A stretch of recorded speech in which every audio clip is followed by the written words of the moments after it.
Lux presents Hollywood.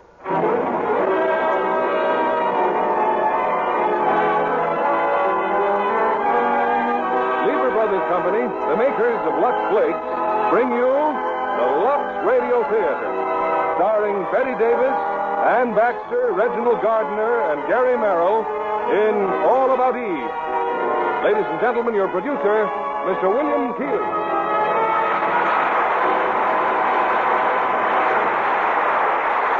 Greetings from Hollywood, ladies and gentlemen. While I was directing plays on the New York stage, I had a first-hand opportunity to watch the frantic struggle of young actresses to attain stardom in the theater. But none, that I knew at least, used the tactics of the young woman in our play tonight, All About Eve. I first read of Eve's unorthodox behavior in a magazine story by Mary Orr entitled The Wisdom of Eve. And I was delighted to see 20th Century Fox turn it into the Academy Award-winning picture of 1950. A portion of this honor may be attributed to the unforgettable performances of Betty Davis, Ann Baxter, and Gary Merrill. We're very gratified to present them tonight in their original roles, starting with Reginald Gardner as the malicious critic. I'm sure if we really knew all about Eve, we'd discover Lux Flakes in her household. You know, Lux Flakes are a must for all discriminating women who demand gentle, safer washing care.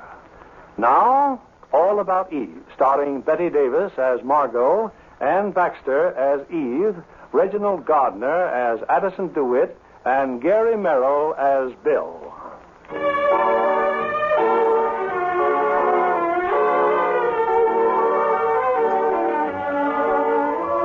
To those of the New York theater, no other tribute, critical acclaim, or glorification can approach the heights of recognition represented in the Sarah Siddons Award for Distinguished Achievement. A moment ago, this most cherished honor came to a young actress named Eve Harrington. Among the many eminent personalities present is the noted critic Addison DeWitt.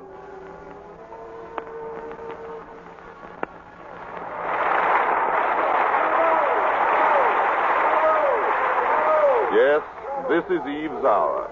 Beautiful, radiant, poised, she is about to make her speech of acceptance. The hall rings with applause and bravos. Everyone is looking at Eve, all except Karen Richards. Karen's made a little pile of crumbs on the tablecloth. She's patting it with a spoon, staring at it absently. I wonder what Karen Richards is thinking about. Eve Harrington. It seems a lifetime ago, that rainy night in October. I hurried down the alley to the stage door.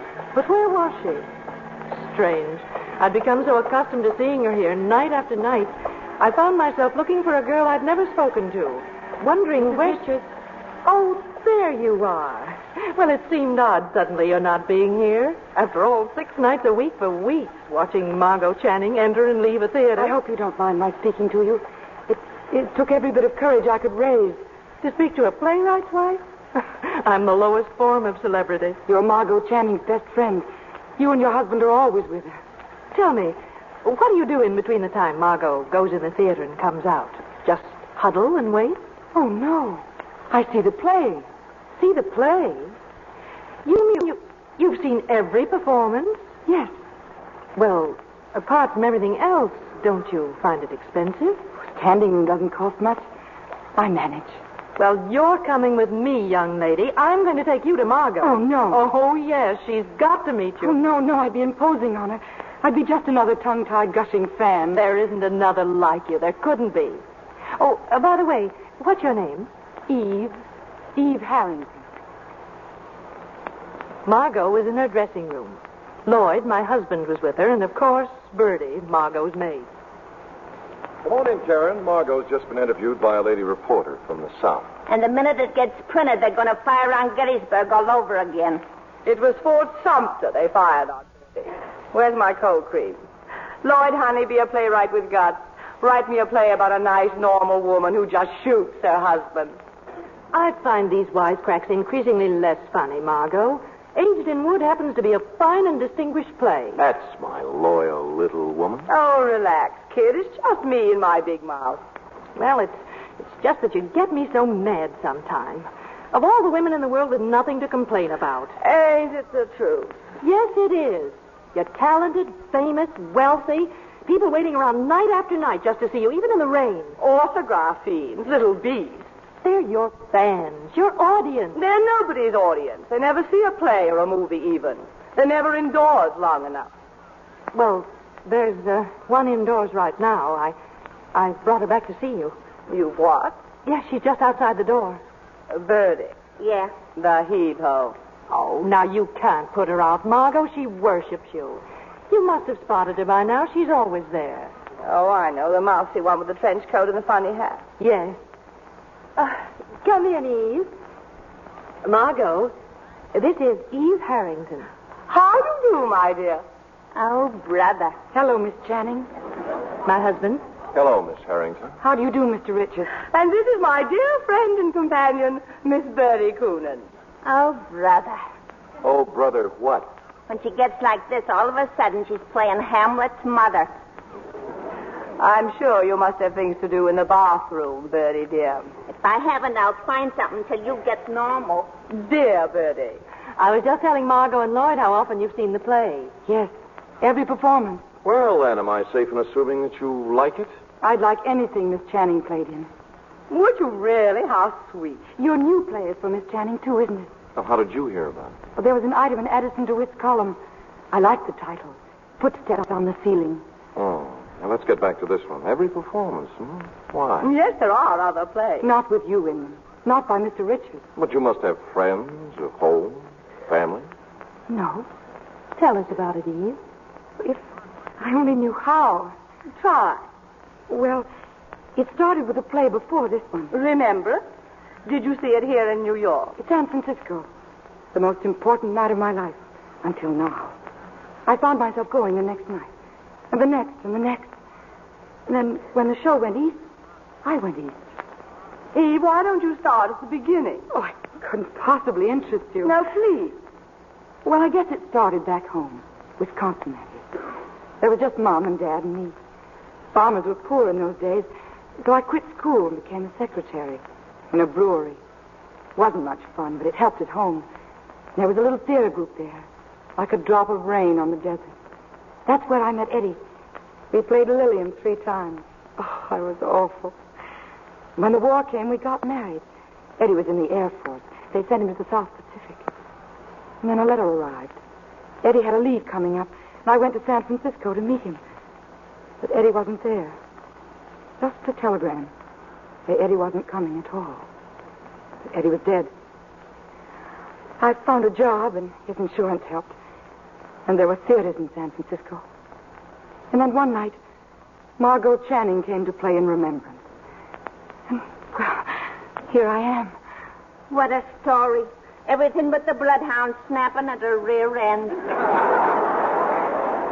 There are some human experiences, Birdie, that even an ex-fifth-rate vaudevillian should understand and respect. I want to apologize for Birdie. Sorry, it's just my way of talking. You didn't hurt my feelings, Miss Coonan. Call me Birdie. Oh, hi, you, Mr. Sampson. Hi, Birdie.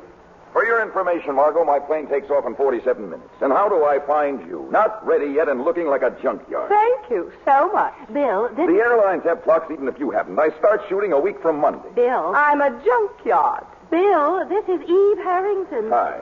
My wonderful junkyard. The mystery and dreams you find in a junkyard. Oh, hello. What's your name? Eve. Eve Harrington. You've already met. Huh? Where? Oh, Eve, you're not going. I think I'd better... It's been... I can hardly find the words to say how it's been. Thank you. No, stick around. Tell you what, we'll put Stanislavski on his plane, you and I, and then go somewhere and talk.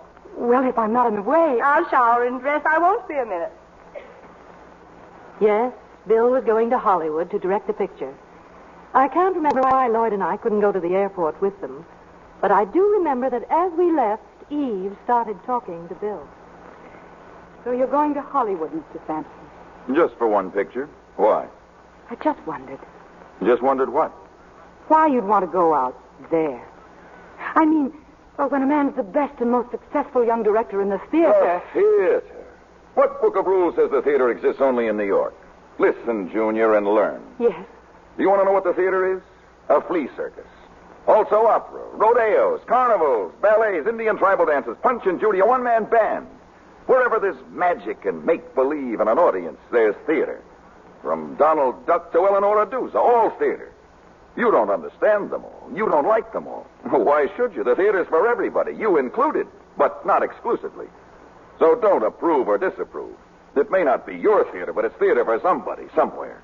I just asked a simple question. And I shot my mouth off. Nothing personal, Junior. Margot, I'm leaving here in exactly 3 seconds. So am I, if I can find my coat. It's right where you left it. Oh. Any messages for Tyrone Power, Bertie? Yeah, give him my phone number. You got the key, Bertie. I ain't forgot it yet. I'll see you at home in an hour. Eve, where are you going? You don't really want me tagging along? Now, don't be silly. This way. It's quicker if we cut across the stage.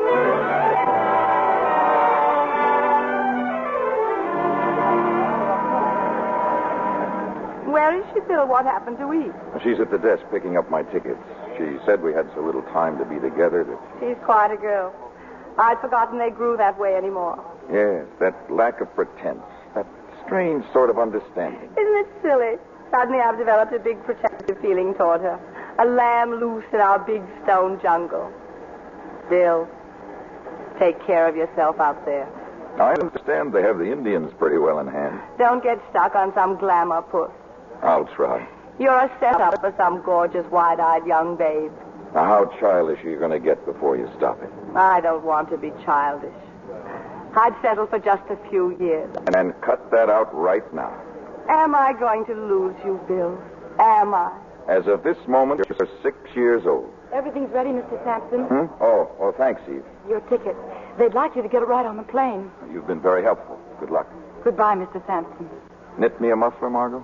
Kiss me, Bill. Call me when you get in. On the hour. Hey, Junior, keep your eye on her. She's a loose lamb in a jungle.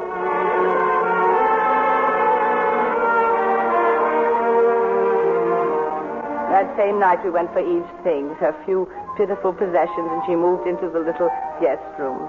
Eve became my sister, lawyer, mother, friend, psychiatrist, and cop. Her quiet efficiency, her constant anticipation of my wishes drove Bertie mad. I loved it. Yes, the honeymoon was on. Early one morning, the telephone rang. I was half groggy with sleep. The operator made no sense to me at all. We are ready with your call to Beverly Hills, California. Where?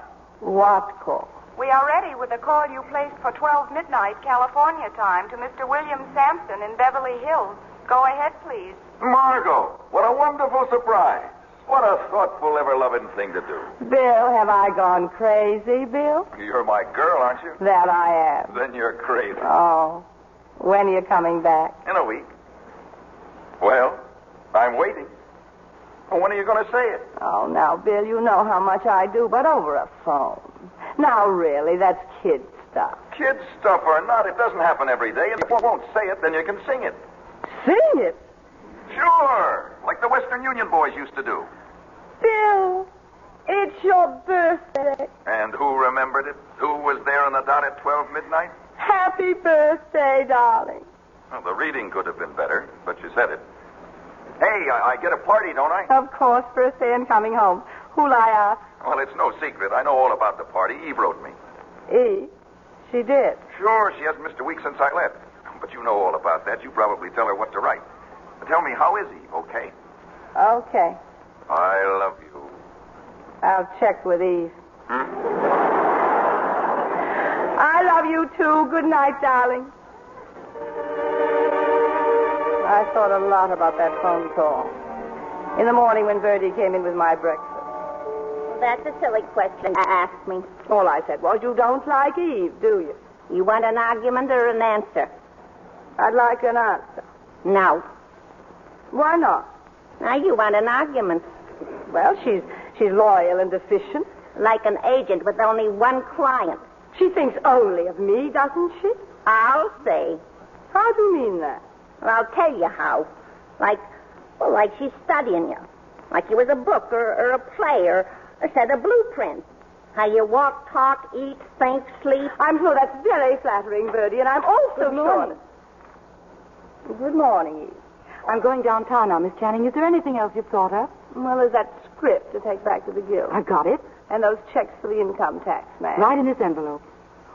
It seems I can't think of a thing you haven't thought of. That's my job, Miss Channing. Eve, by any chance, did you place a call from me to Bill Sampson for midnight California time? Golly, I forgot to tell you. Yes, dear. You forgot all about it. Well, I was sure you'd want to, of course, being his birthday. And you've been so busy. It was very thoughtful of you, Eve. Mr. Sampson's birthday. I couldn't forget that. You'd never forgive me. As a matter of fact, I sent him a telegram myself. Did you say something, Bertie? Who said something? Don't.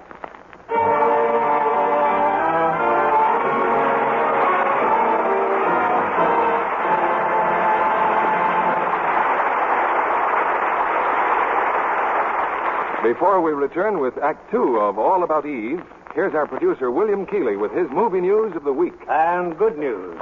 Theodore Dreiser's much-discussed novel of the 20s, An American Tragedy, has been made into a distinguished motion picture, brought up to date in time and settings by Paramount under the title A Place in the Sun. The superb cast, Montgomery Clift, Elizabeth Taylor, and Shelley Winters. And the critics seem to agree that all three give the best performances of their careers. The story, told with mounting suspense, concerns a poor boy played by Montgomery Clift who finds comfort in a lonely factory girl, Shelley Winters. But as he progresses to wealth and success, he falls in love with Elizabeth Taylor and aspires to the social set of which he's a part. His unwillingness to marry Shelley when she needs him involves him in the famous boating accident that leads to his downfall. A Place in the Sun definitely deserves a place on your list of films to see.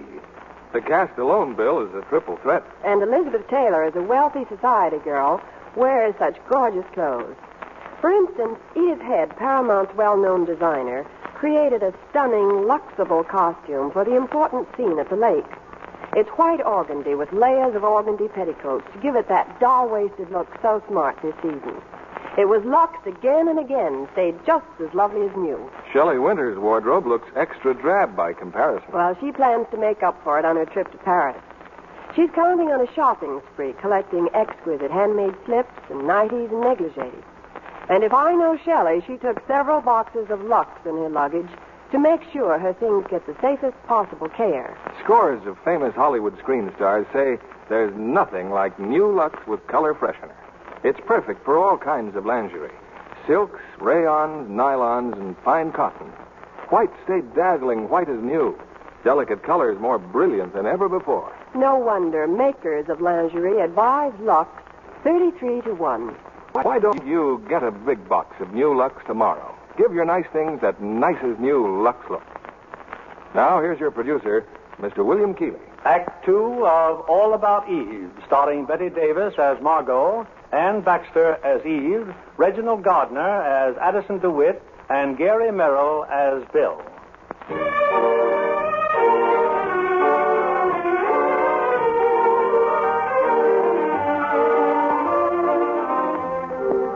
Bill's welcome home birthday party. A night to go down in history. Even before it started, I could smell disaster in the air. When I went down the stairs, I was surprised to find that Bill had already arrived. Well, looks like you're going to have a very fancy party. No, I thought you were going to be late. How long have you been here? Oh, just a few minutes. I ran into Eve. She seems so interested in Hollywood. She's a girl of so many interests. That's a pretty rare quality these days. A girl of so many rare qualities. So she seems. So you've pointed out so often. So many qualities so often. And so young. So young and so fair. I can't believe you're making this up. It sounds like something out of an old Clyde Fitch play. Clyde Fitch, though you may not think so, was well before my time. Well, I've always denied the legend that you were in Our American Cousin the night Lincoln was shot. I don't think that's funny. Of course it's funny. Whipping yourself into a jealous froth because I spent 10 minutes with a stage-struck kid. Stage-struck kid. She's a young lady of qualities. And I'll have you know I am fed up with both the young lady and her qualities. studying me as if I were a play or a blueprint, how I walk, talk, think, act, sleep. It so happens there are particular aspects of my life to which I would like to maintain sole and exclusive rights and privileges. For instance, what? For instance, you. Darling, this is my cue to take you in my arms and reassure you. But I'm not going to. I'm too mad. Guilty. Mad. Darling, there are certain characteristics for which you are famous, on stage and off. I love you for some of them and in spite of others. They're part of your equipment for getting along in what is laughingly called our environment. You have to keep your teeth sharp. All right. But I will not have you sharpen them on me or on Eve. What about her teeth? What about her fangs? She hasn't cut them yet, and you know it. Eve Harrington has never indicated anything to me but her adoration for you and her happiness at our being in love. And to intimate anything else spells a paranoid insecurity that you should be ashamed of. Cut, printed. What happens in the next reel? Do I get dragged off screaming to the snake pit? Excuse me, Miss Channing. Oh. Yes, Eve. The hors d'oeuvres are here. Is there anything else I can do? Yes, thank you. I'd like a martini. Very dry and very double.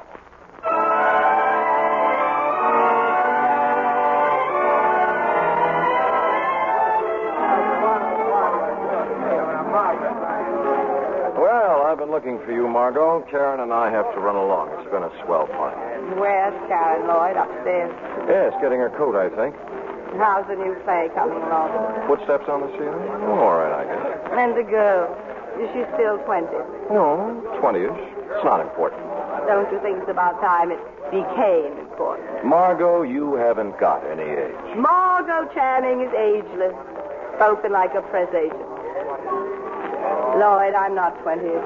I'm not 30-ish. 3 months ago, I was 40 years old. 40. That slipped out. I hadn't quite made up my mind to admit it. You've had another fight with Bill, am I right? Bill's 32. He looks 32. He looked at 5 years ago, and he'll look at 20 years from now. I hate men. Don't worry, Lloyd. I'll play your play. I'll wear rompers and come in rolling a hoop if you like. Now get out of here. Go find your wife.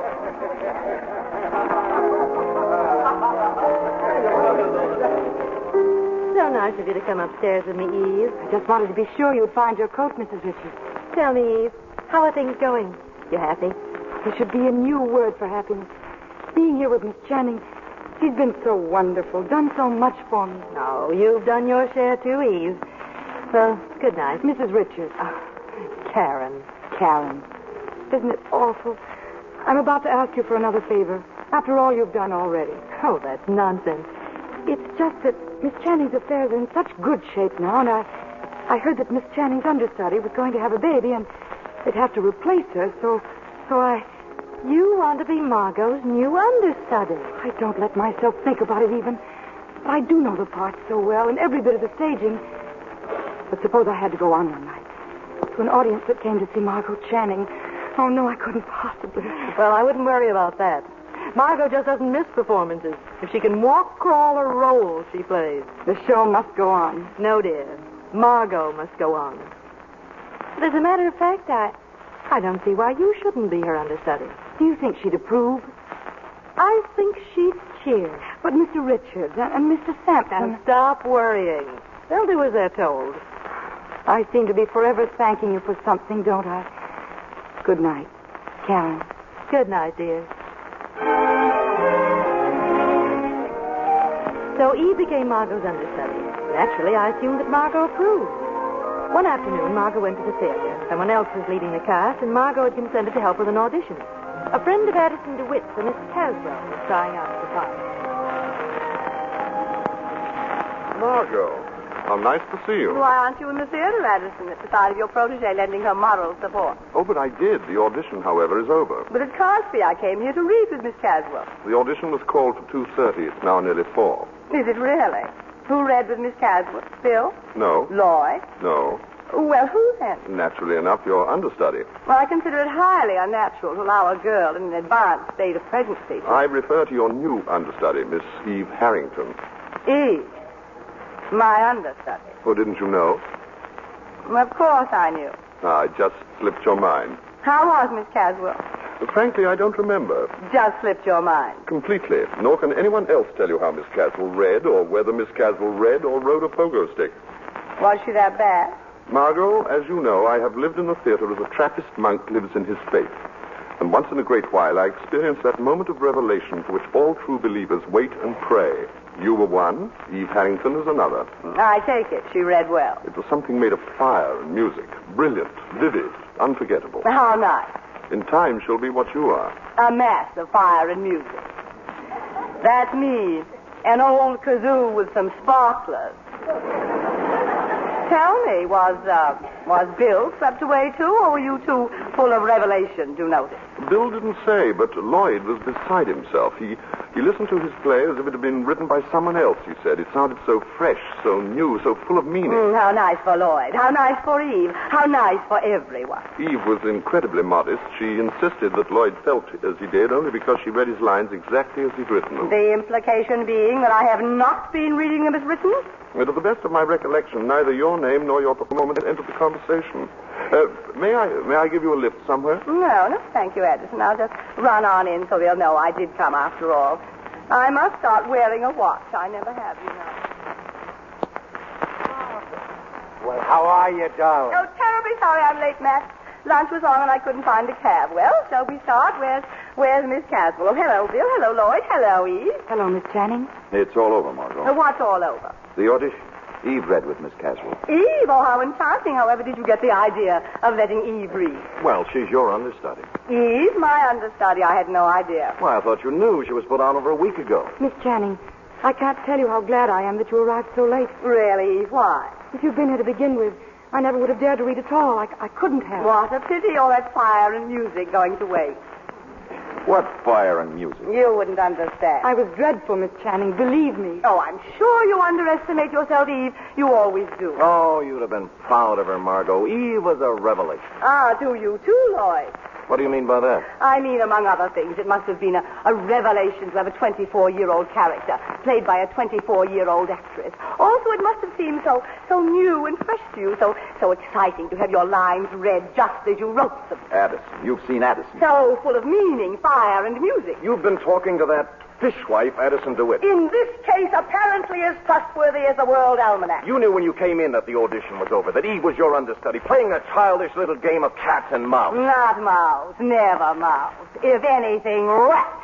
This genius of yours for making a barroom brawl out of a perfectly innocent misunderstanding at most. Perfectly innocent men have been hanged for less. I'm lied to, attacked behind my back, accused of reading your silly dialogue inaccurately, as if it were the holy gospel. I never said it was. When you listen as if someone else had written your play, whom do you have in mind? Arthur Miller, Sherwood, Beaumont, and Fletcher? What makes you think either Miller or Sherwood would stand for the nonsense I take from you? You'd better stick to Beaumont and Fletcher. They've been dead for 300 years. All playwrights should be dead for 300 years. That would solve none of their problems, because actresses never die. The stars never die and never change. Oh, you may change this star anytime you want for a new and fresh and exciting one, fully equipped with fire and music, anytime you want, starting with tonight's performance. I shall never understand the weird process by which a body with a voice fancies itself as a mind.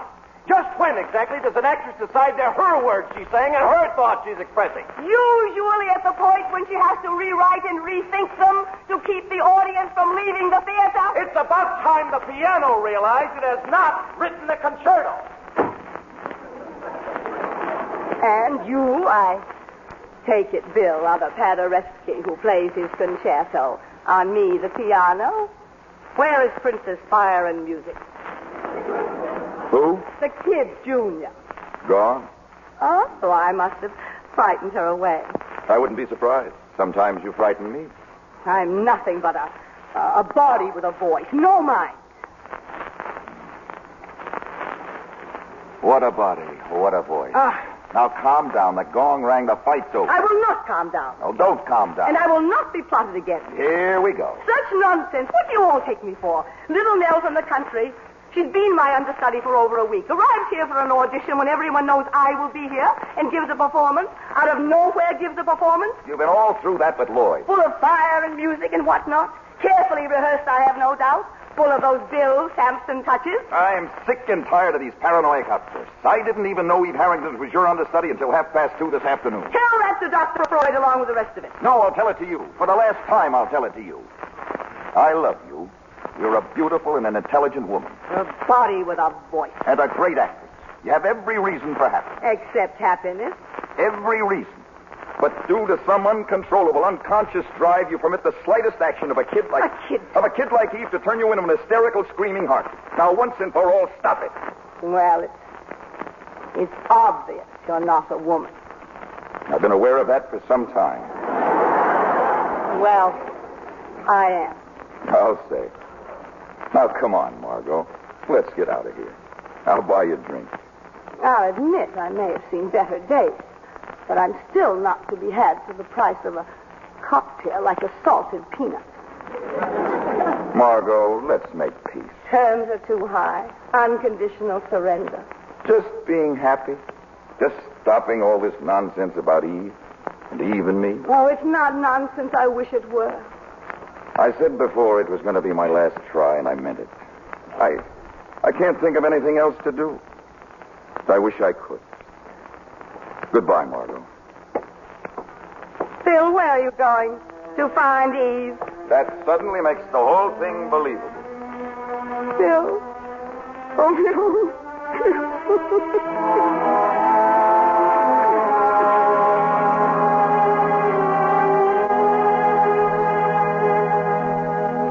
Frankly, Lloyd, I don't understand a word you're saying. Not only was Margot 2 hours late, but then that childish, heavy-handed routine about not knowing Eve was her understudy. Well, it's just possible that Margot didn't know. Of course she knew. Edison told her. Karen, somebody's got to stop Margot. Now, who's going to do it? Who's going to give her that boot in the rear she needs and deserves? It's going to be a very cozy weekend, dear. What weekend? We're driving out to the country tomorrow night, Margot, you and I. Well, we've spent weekends before with nobody talking. Just be sure to lock up all the blunt instruments. Lloyd right, of course. That boot Margot had coming to her. Heaven knows she deserved it. But how? How to do it? And then it came to me, my big idea. After all, it would be nothing more than a perfectly harmless joke, which Margot herself would be the first to enjoy, and no reason at all why she herself shouldn't be told about it in time. My big idea required a telephone call. Hello? Will you please call Miss Harrington to the phone? Yes, Miss Eve Harrington.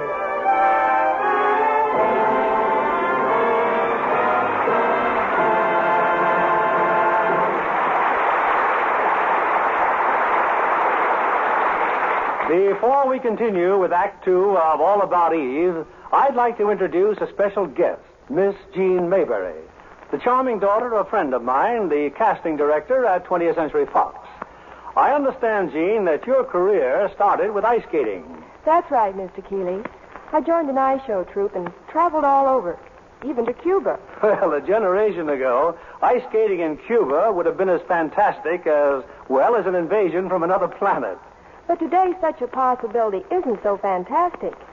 20th Century Fox has even made a picture about it. Yes, The Day the Earth Stood Still. A very provocative picture. Michael Rennie, as a man from another planet, arrives to warn the Earth that they must maintain peace or be destroyed. I was fascinated by the huge flying disc that carries him to Earth. And Patricia Neal was fascinated by Michael. And both Michael and Hugh Marlowe found her fascinating, too. Well, no wonder. She did look so excitingly lovely in the simple wardrobe she wears in The Day the Earth Stood Still. Those magic white touches on her dress and white blouse are just as smart as can be. You know, while she was making the picture, they were luxed again and again. New Lux with color freshener just works miracles, keeping them looking white as new, luxing after luxing. Amazing New Lux, you know, keeps white silks and rayons whiter than ever before. And white cottons, from piquets to organdies, look dazzlingly white without bleaching. Colors stay unbelievably vivid and new-looking.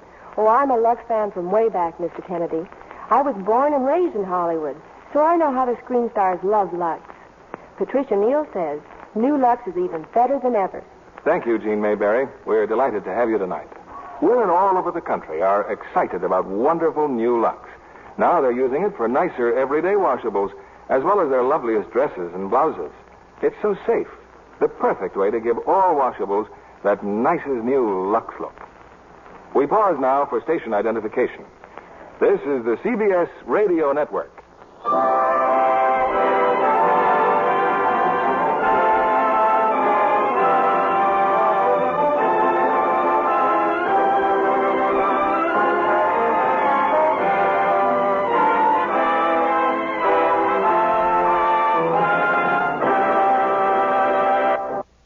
The curtain rises on Act 3 of All About Eve, starring Bette Davis as Margot, Ann Baxter as Eve, Reginald Gardner as Addison DeWitt, and Gary Merrill as Bill.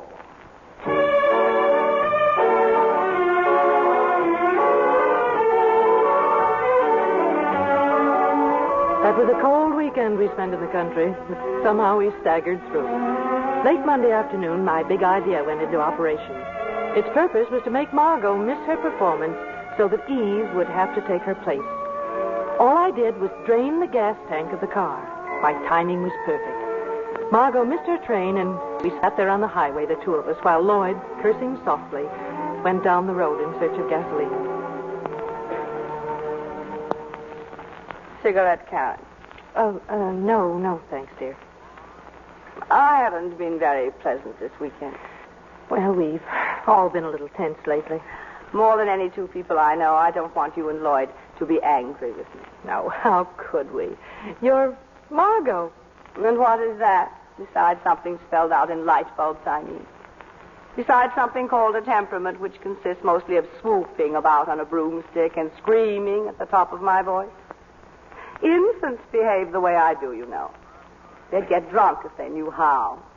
When they can't get what they want, when they feel unwanted or insecure or unloved.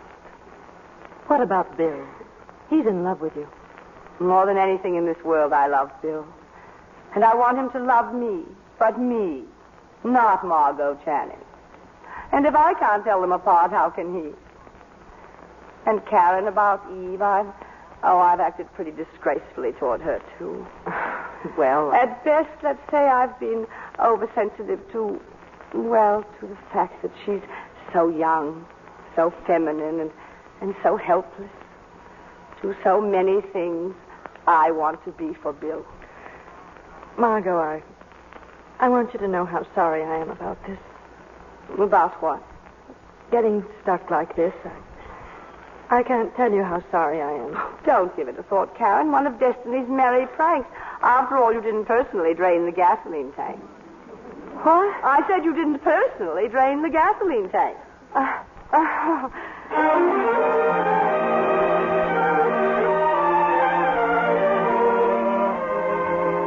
This is Addison DeWitt. It is now my turn to tell you all about Eve. That night, with Margot Channing marooned in the country, Eve Harrington took her place on the stage. Her performance was magnificent, but one thing puzzled me. Why was I invited to that particular performance? A performance about which the management knew nothing until curtain time, when Margot failed to appear. Afterwards, I went backstage. Her dressing room door was closed, but I overheard a rather interesting conversation. Eve and Bill Sampson. So you can be very proud of yourself, Eve. That was a wonderful job you did tonight. I'll admit I had my doubts. You shouldn't have had any doubt. You're right. With work and patience, you'll be a good actress, if that's what you want to be. Is that what you want me to be? Well, I'm talking about you and what you want. So am I. Well, what have I got to do with it? Everything. The names I've been called, but never Svengali. Good luck, Eve. Don't go, Bill. Don't run away. From what would I be running? You're always after the truth. On stage. What about off? I'm for it. Then face it. Ever since that first night here in this theater. When I told you what every young actor should know? When you told me that whatever I became, it would be because of you. Your makeup's a little heavy. And for you. You're quite a girl. You think? I'm in love with Margot. Hadn't you heard? You hear all kinds of things. I'm only human, rumors to the contrary, and I'm as curious as the next man. Find out. One thing. What I go after, I want to go after. I don't want it to come after me. Just score it as an incomplete forward pass. I waited a reasonable length of time, and then I, too, had a chat with Eve. I wanted to write a column about her. There were many questions to ask. So kind of you to stop by, Mr. DeWitt. I'm so glad you liked me tonight. But it's still Miss Channing's performance. I'm just the carbon copy you read when you can't find the original. I've heard much about your modesty, Miss Harrington, but I find it just as false not to blow your horn at all as to blow it too loudly. One pretty good performance by an understudy. It'll be forgotten tomorrow. It needn't be. Why not? I'm a nobody. I am somebody.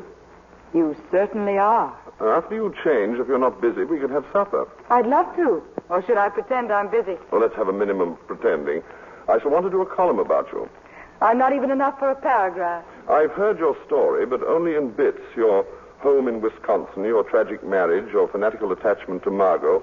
It started in San Francisco, didn't it? Yes.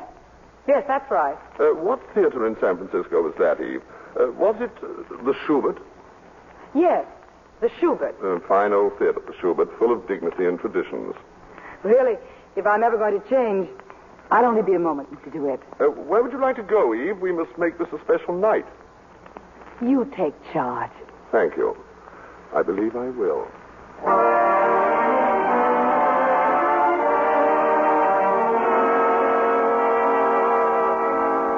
Stop saying you can't believe it, Karen. It's right here in print, isn't it? By Addison DeWitt. Listen to this. Miss Harrington had much to tell about the lamentable practice of permitting mature actresses to play roles requiring a youth and vigor of which they retain but a dim memory. I still can't believe that Eve would About say the understandable reluctance on the part of our entrenched first ladies of the stage to encourage younger actresses. About Miss Harrington's own long, unsupported struggle for the opportunity. Eve couldn't have said anything like that. What gets me is how all the papers in town just happened to catch that particular performance last night. The little witch must have sent out Indian runners. Well, she won't get away with it. Nor will Addison DeWitt and his poison pen. And don't try to tell me I came as soon as I read that piece of filth. Bill, oh, thank goodness.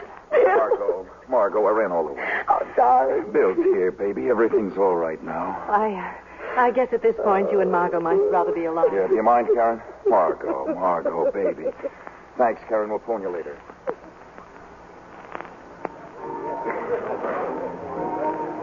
That night, Eve and I were having a bit of supper in the cub room when they walked in. Margot, Bill, Lloyd, and Karen. They seemed unusually happy and gay.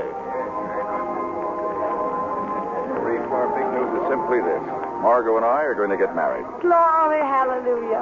Margot, when? When are you going to do it? We meet at City Hall tomorrow morning at 10. City Hall? That's for prize fighters and reporters. It's only for the license. There's a 3-day wait for blood tests. I'll marry you if it turns out you have no blood at all. What are you going to wear? Oh, something simple. A fur coat over a nightgown.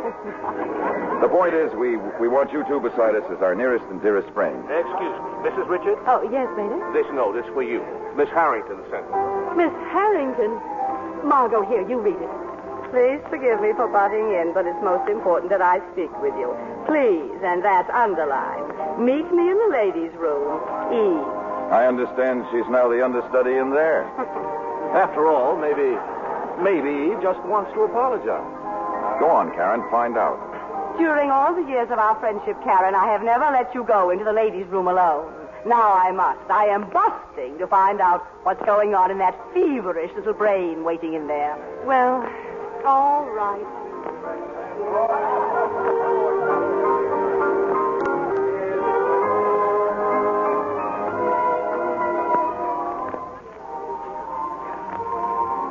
Thank you for coming, Karen. I just had to speak to you. It's about Mr. DeWitt's column. Are you going to tell me you didn't really say any of those things? All I know is that I tried to answer Mr. DeWitt's questions. You try to say what you mean, but somehow the words change. They become his words, and suddenly you're not saying what you mean, but what he means. I just wanted you to know the responsibility is mine, and the disgrace. No, let's not get over dramatic. You really have a low opinion of me, haven't you? You'll be glad to know I've been told off in no uncertain terms all over town. Oh, now, Eve, don't cry. After all, you still have a powerful friend in Addison DeWitt. He's not my friend. You were my friend. I'll never get over this. Never. Oh, yes, you will. You're very young and very talented. And believe it or not, if there's anything I can do... There is something. Yes. I think I know. Something most important you can do. Lloyd's new play. You want me to tell Lloyd, I think you should play the lead. If you told him to, he'd give me the part. He said he would. Don't you know that part was written for Margot? It might have been 15 years ago. It's my part now. You've got to tell Lloyd it's for me.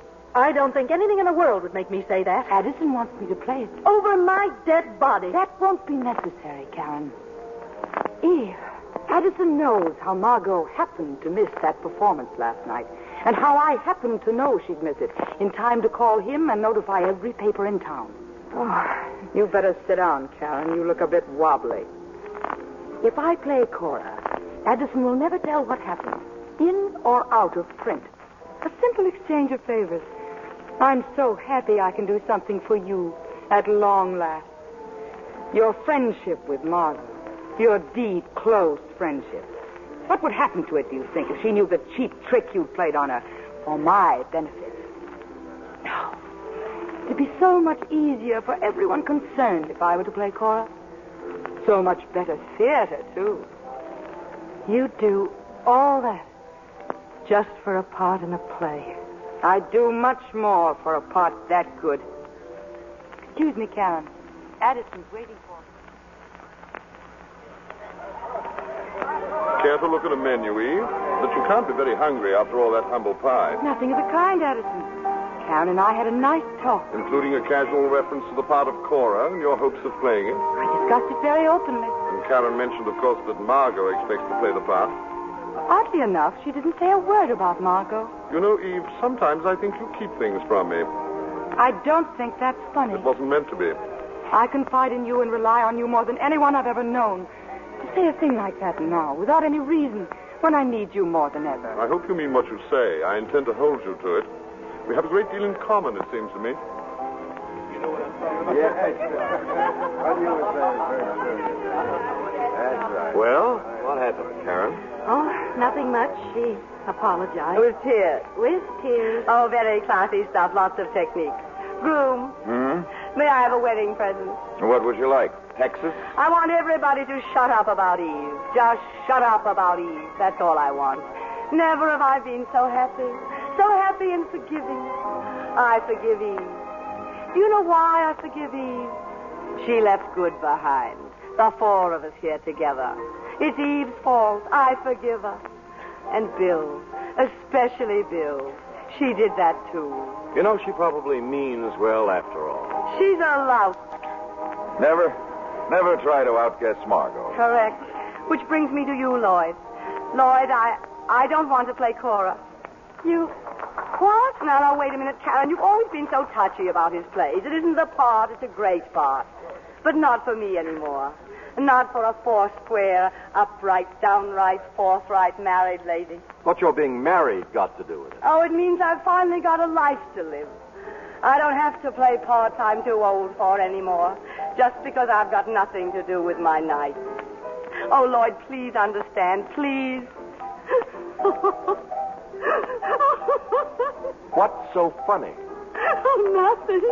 Nothing. Everything's so funny. Everything.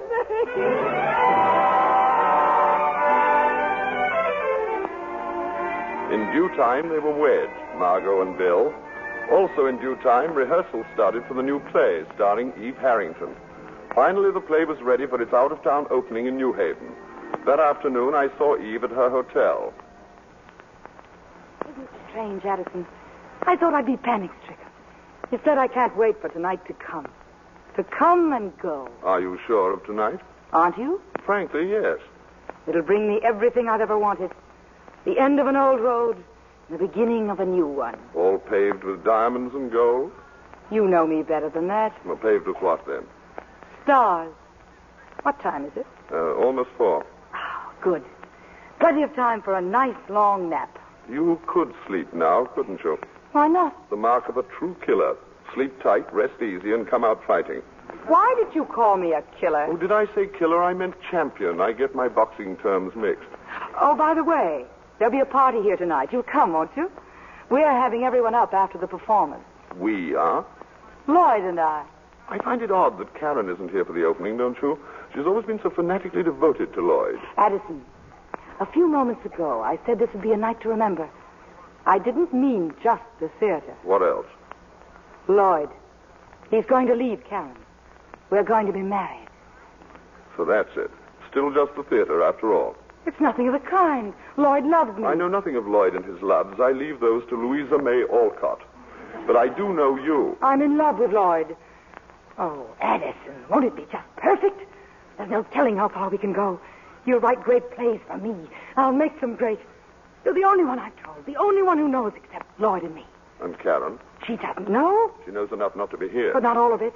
Not that Lloyd and I are going to be married. Well, say something. Anything. Congratulations. Gold. Good work, Eve. What do you take me for? Is it possible, even conceivable, that you've confused me with that gang of backward children you've played tricks on? That you have the same contempt for me you have for them? I'm sure you mean something by that, Addison. But I don't know what. I'm nobody's fool, Eve. Least of all yours. I never intended you to be. Yes, you did, and you still do. I still don't know what you're getting at. You know it as well as I do that Lloyd may leave Karen, but he will not leave her for you. What do you mean by that? You will not marry Lloyd Richards or anyone else for that matter because I will not permit it. Will not permit it?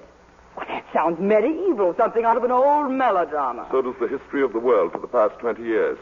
Frankly, I had hoped that somehow you would have known, that you would have taken it for granted that you and I... You? And I?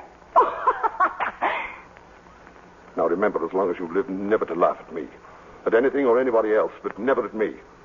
Now, to begin with, your name is not Eve Harrington. It's Gertrude Schlesinski. Get out. It's true that you worked in a brewery, but life among the malts and hops was apparently not as dull as you pictured it. In fact, it got less and less dull until your boss's wife had your boss followed by detectives. She never proved anything. Not a thing. The $500 you were paid to get out of town brought you straight to New York, didn't it? She was a liar. She was a liar. There was no Eddie, no pilot. You've never been married. That was not only a lie, but it was an insult to dead heroes and to women who loved them. San Francisco has no Schubert Theater. You've never been to San Francisco. That was a stupid lie, not worthy of you. I had to meet Margot. I had to say something. Be somebody. Make her like me. And she did like you. She helped you and trusted you. And you paid her back by trying to take Bill away. That's not true. After you failed with Bill, you used my name and my column to blackmail Karen into getting to the part of Cora. And you lied to me about it. No. Sweetie, I had lunch with Karen not 3 hours ago. As always with women, she told me more than she'd learned. That I should want you at all suddenly strikes me as the height of improbability, but that in itself is probably the reason. You're an improbable person, Eve, and so am I. We have that in common. Also, an inability to love, insatiable ambition, and talent. We deserve each other. Are you listening to me? Yes, Addison. And you realize and you agree how completely you belong to me? Yes, Addison. Then take your nap, and good luck for tonight. I won't go on tonight. I couldn't. Not possibly I couldn't go on. You'll give the performance of your life. I won't. I can't. But of course she did go on. And ever since, her triumph has endured. And that is why she's here tonight, here at the Sarah Siddons Society. Eve is now on the dais, so gracious and modest, telling the distinguished guests that the award belongs not to her, but to those who made it possible. Margot and Karen, Bill and Lloyd. Let's listen in. But without their kindness and friendship and faith and confidence in me, this night could never have been. How can I ever repay them?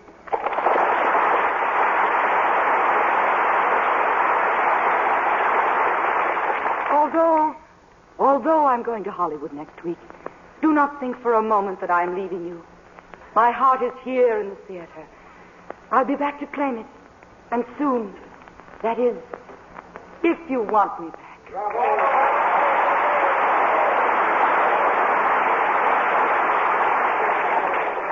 Congratulations, Eve. Thank you, Karen. Nice speech, Eve. Thank you, Margot.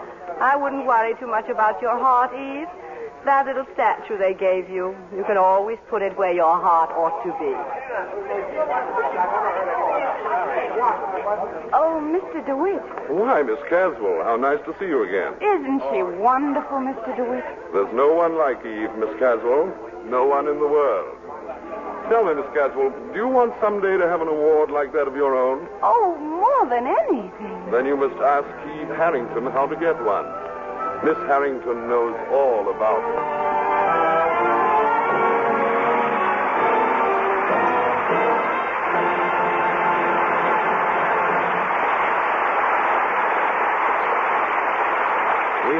enjoyed our show as much as our stars enjoyed doing it for you. In just a moment, Mr. Keeley will return to the footlights with them and give you a preview of next week's show. Of course, you know what a reputation screen stars have for beautiful clothes. Well, you can give your washables the very same care the stars insist on for their own gorgeous things. It's new Lux with color freshener, the most wonderful improvement ever made in a wonderful product. Don't take my word for it. Try it yourself, and you'll agree you've never seen anything like the magic it works on colors. It actually keeps white things white as new, makes colors sparkle like jewels, and keeps your prints sharp and brilliantly clear. No other soap, no other type of suds is safer for your nice things. Your washable silks, rayons, nylons, and fine cottons. Once you've tried new Lux with color freshener, you'll never again put up with anything else. Get a big box of new Lux with color freshener tomorrow. Use it for all your washables. You'll be thrilled with their nicest new Lux look. Now, here's Mr. Keeley with our stars. And here they are, an outstanding cast to take a bow for outstanding performances. Betty Davis, Ann Baxter, Reginald Gardner, and Gary Merrill.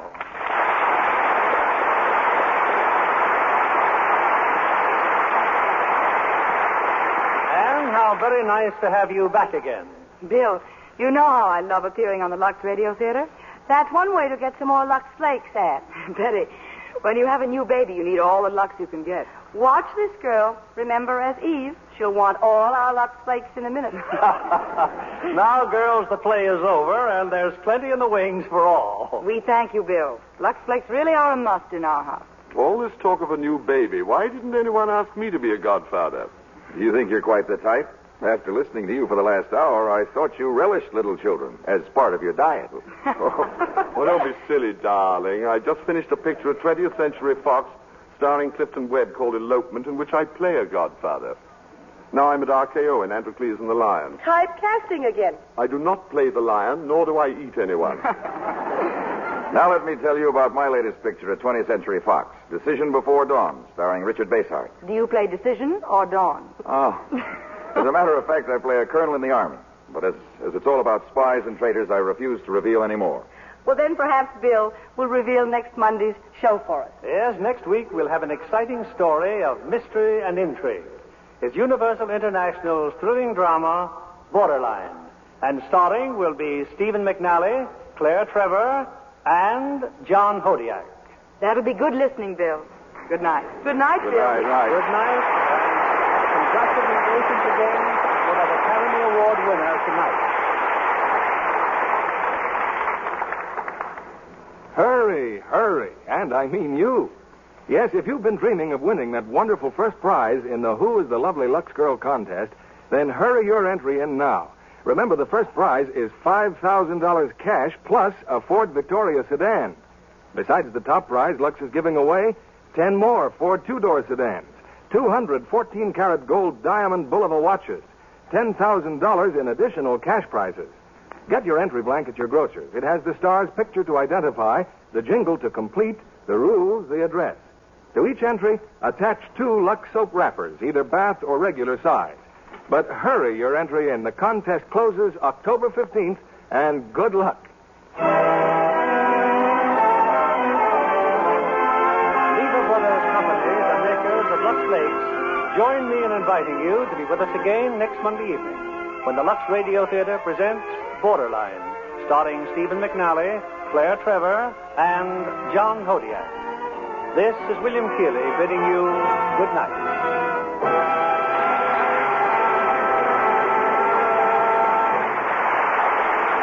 This year, the United Red Feather campaigns for the community chest must raise additional funds because of the defense emergency. So let's give the United way. Ann Baxter appeared through the courtesy of 20th Century Fox, who will soon release The Desert Fox, starring James Mason.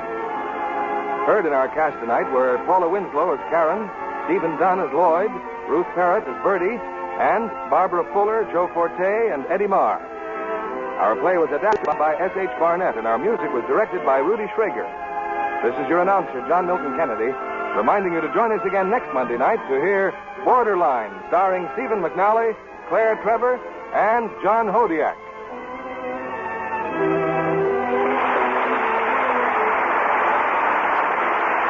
is the CBS Radio Network.